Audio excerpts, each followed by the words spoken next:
the endless cups of tea. Like a Ceilidh celebration of storytelling, singing, music, and the beat of the bow run, and Irish step dancing, and the presence of Guinness and Jameson are only an Irish jig away. Like the gift of the gab present in the Irish and many politicians, present company is no exception. Regardless if you have kissed the Blarney Stone or not. Like the gift of poetry, literature, mystics, and myth.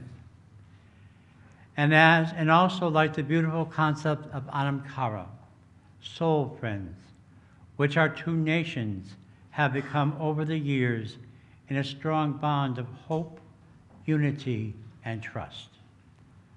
God, we ask your blessing upon all those who are gathered here, upon this food we are about to partake, of those who have prepared it and will serve it.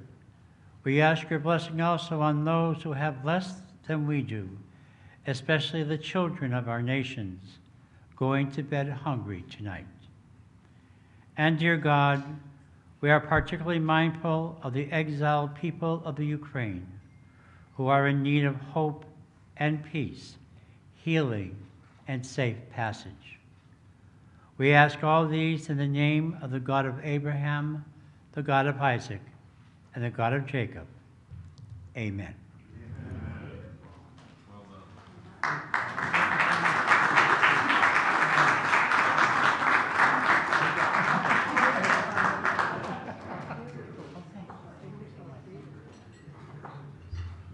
Do you think Father has kissed the Blarney Stone? Hey. Oh, no, he hasn't even been to Ireland yet. Well, Father, I've been to Ireland. I've spoken to the Dáil. That's a big honor, yes, to talk about the children. And when Ronald Reagan came to speak at that first luncheon, he talked about the children. He said, America has been blessed by her Irish children. And one of those Irish children is now the President of the United States.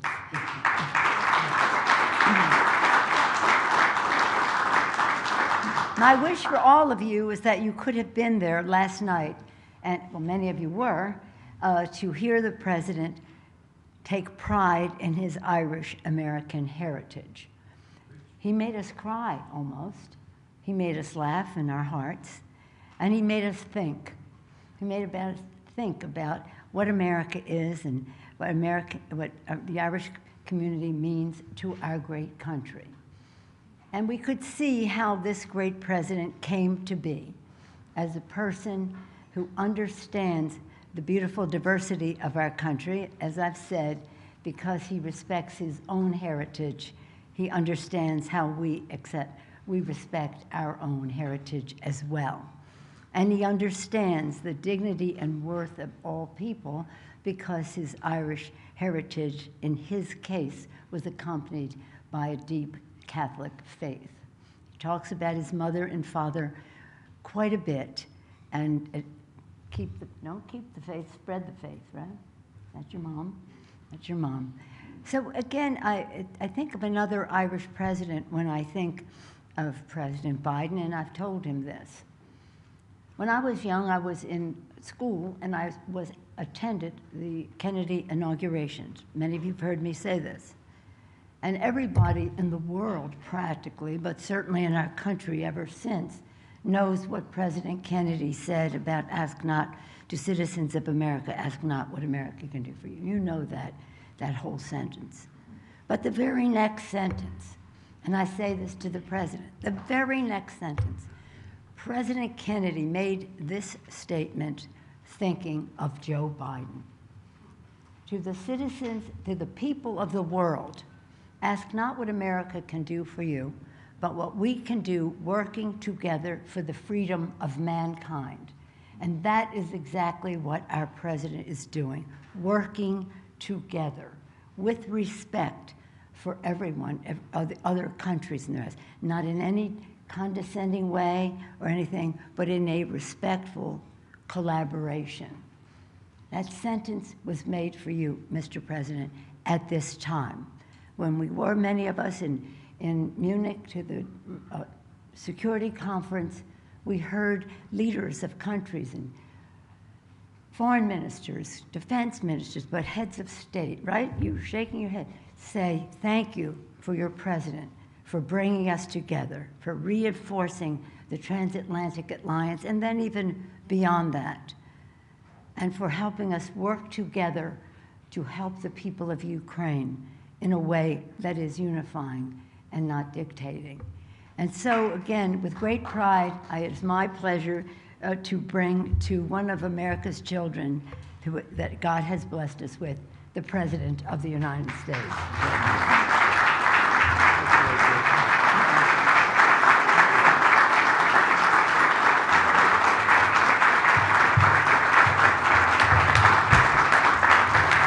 Thank you very much, Nancy. That's very kind.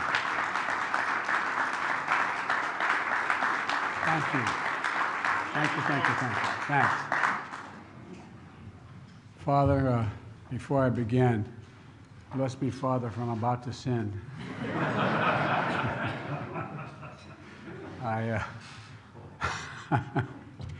Well, I just want you to know, I may be Irish, but I'm not stupid. I married Dominic Giacoppa's daughter.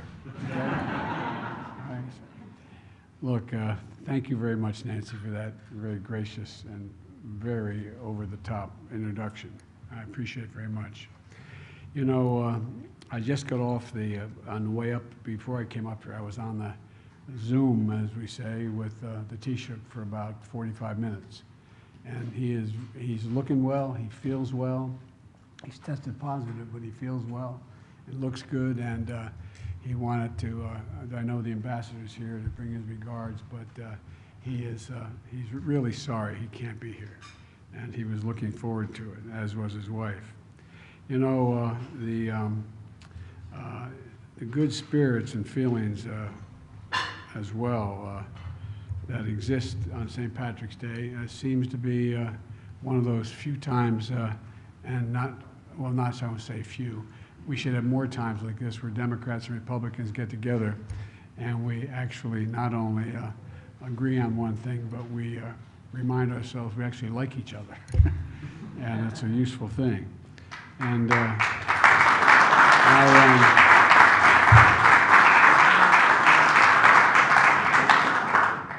you know, Yeats wrote, and I quote, "Talent perceives differences, genius unity."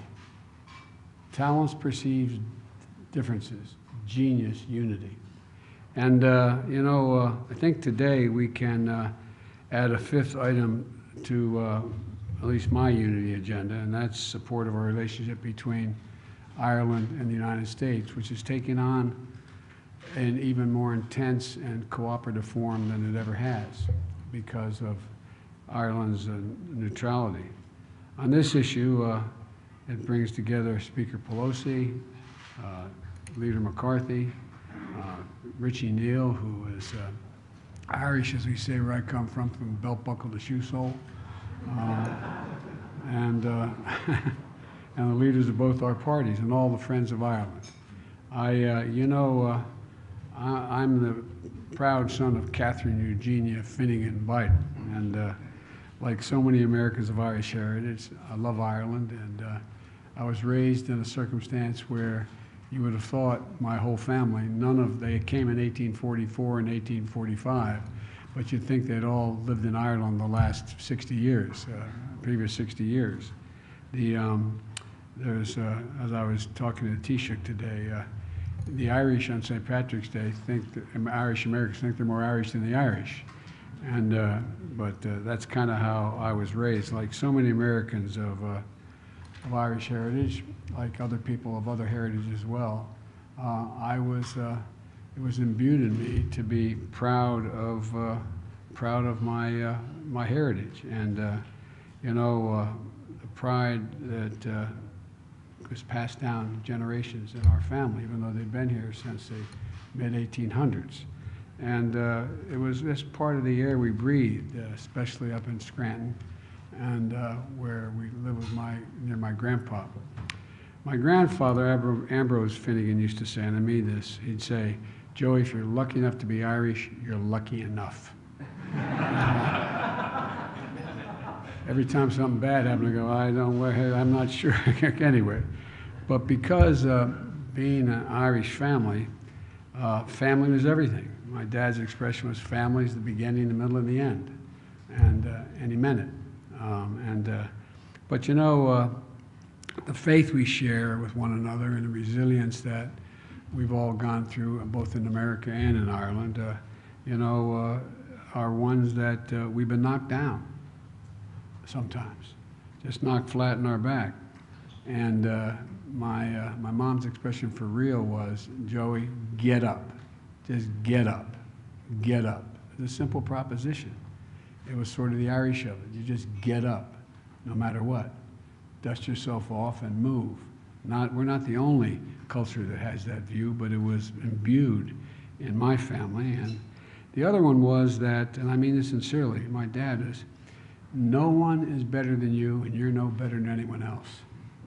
Not a joke. No one is better than you, but you're no better than anyone else. And it's real. It's real.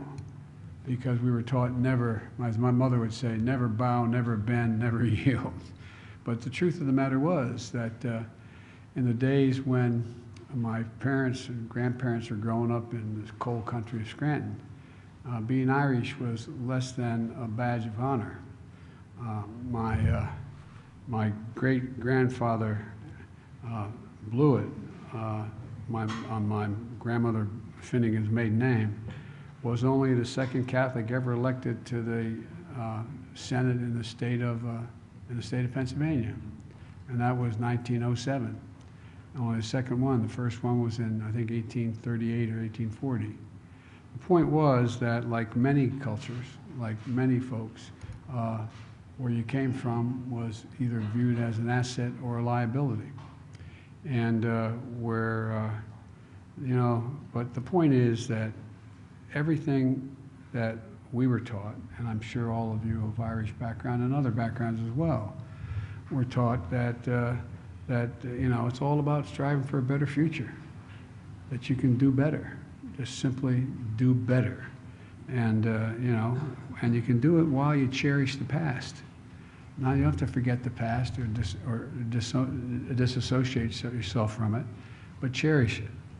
You know, these are the values of immigrants, not only from Ireland, but from like my great-great-grandparents when they were brought here, brought themselves to the United States. But today, it's only part of what it means to be Irish. There's an indelible part of it that is American, because the values are the same, in my view. The values built into our Constitution. That we are I heard me say last night, I think we're the most unique country in the history of the world. We're the only country based upon organizationally, not geography, not ethnicity, not race, not religion, but on a notion, an idea, that we hold these truths to be self-evident, that all men and women are created equal, endowed by their Creator with certain inalienable rights, life, liberty. I mean, that's the basis of why we formed this country.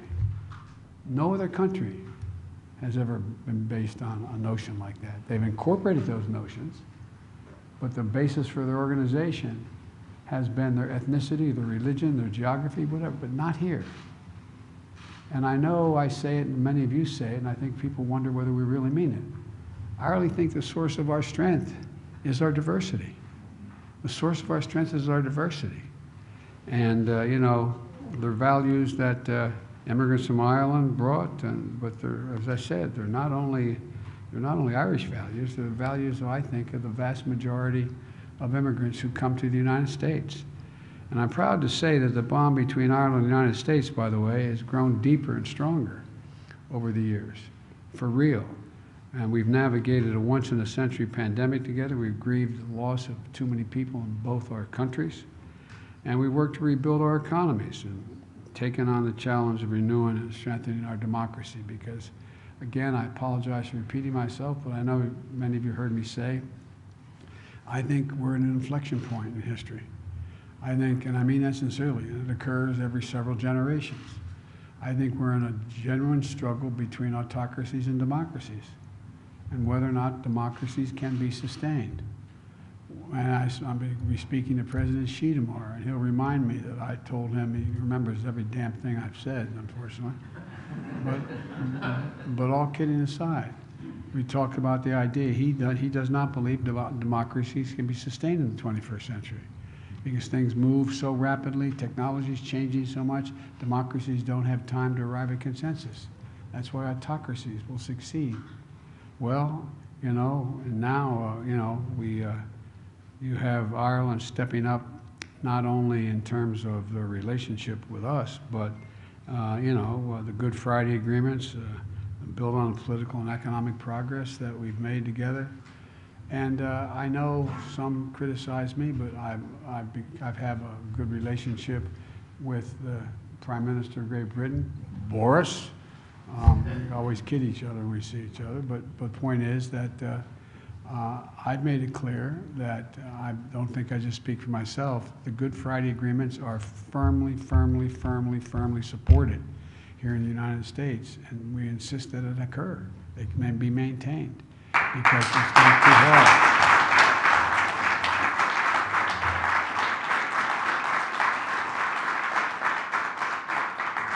The people of Northern Ireland have made significant changes as well. There's movement, as you've mentioned, the young kids you talked about, Protestant and Catholic, talking how they've never known anything but being able to get along.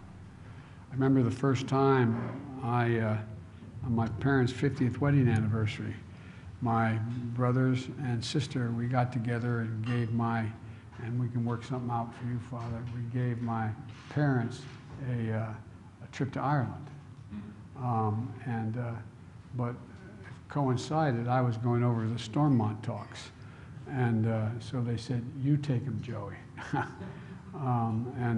But the point is that it was a bit of an epiphany for my parents.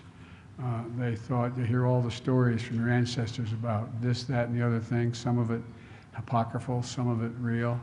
But it was really amazing. But when we took them to the north, it was interesting. We went up to the Stormont, and anyway, it was an interesting thing to watch the look on my mother's face and my father's face as we toured Ireland, to see both the things that they had heard that were consistent with what because you never know whether there's exaggeration about, well, when this happened and that happened.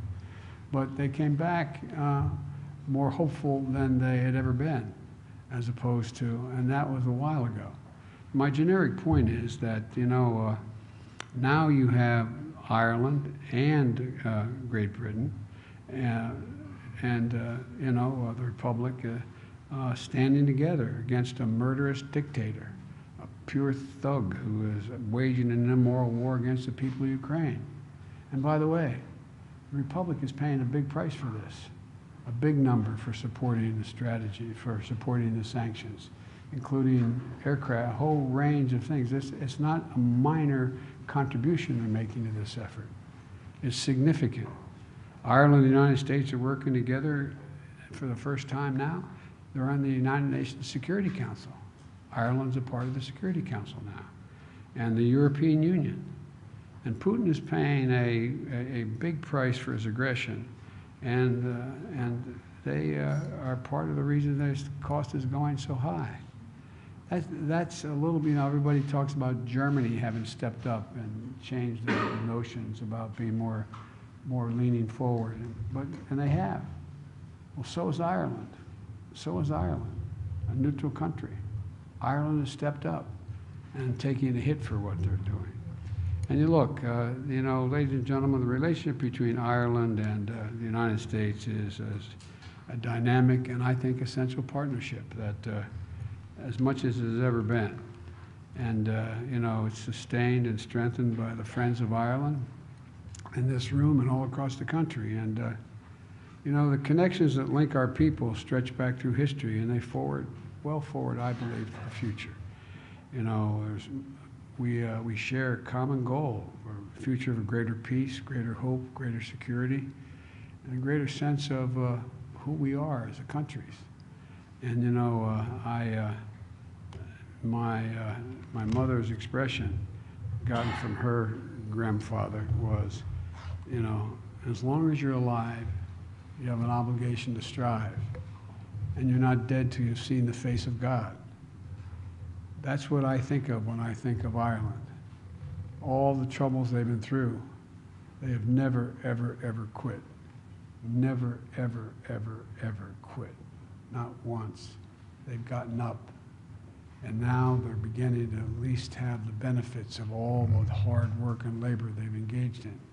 And to becoming a real actor, Mr. Ambassador, on the world stage and at the United Nations. And so I want to thank you, Mr. Ambassador, and I thank the Taoiseach today. And I should probably tell you that my mother, when we went to Ireland, and we were in the South, and my father was a real gentleman, and his greatest regret was he never had a college education. But if any one of you were coming back to Delaware with me, and my dad were around, retired, and I didn't call him to tell him I was bringing you over to introduce him, so he had a chance to put on a coat and a tie, because he would only see you that way. That was my dad. And as we were going to Ireland, Fitzgerald was the Taoiseach, and we walked in to have a picture taken. And my dad had his brand new blazer that had a patch on it. My brother-in-law, Jack Owens, who's Irish from, like you, Neil, and it was this patch, this crest, and it's Latin written on it. And I never took the time to look at it, although I had to take 4 years of Latin, three years of Latin in the Catholic high school I went to. And the Taoiseach were having our picture taken. He said, "Oh, Mr. Biden," he said, "I agree." And what it said in Latin was, "Don't let the bastards get you down." Well, we can't let them get us down. We can't let them get us down. Thank you for allowing me to come back home, come up here and speak, and thank you, Nancy, for the nice compliments.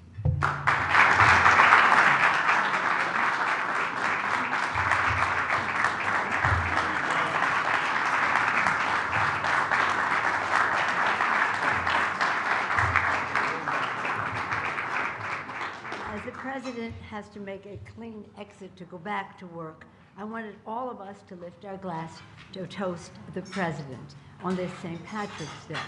Mr. President, this is a toast that I learned from my grandchildren. I've said it to our colleagues here before, and it goes like this. It's an Irish toast. Sing as if no one can hear you. Dance as if no one can see you. Love as if you've never loved before. And live as if heaven is on earth. So when I said to them, is that a toast that is a tradition in the Keneally family? They say, no, that's a sign that is in the Shannon Airport. To the President, thank you, Mr. President. Happy St. Patrick's Day. Well, my grandmother had one. He said, "May those who love us, and those who don't, may they turn their ankles so we know they're coming by their limp." Thank you.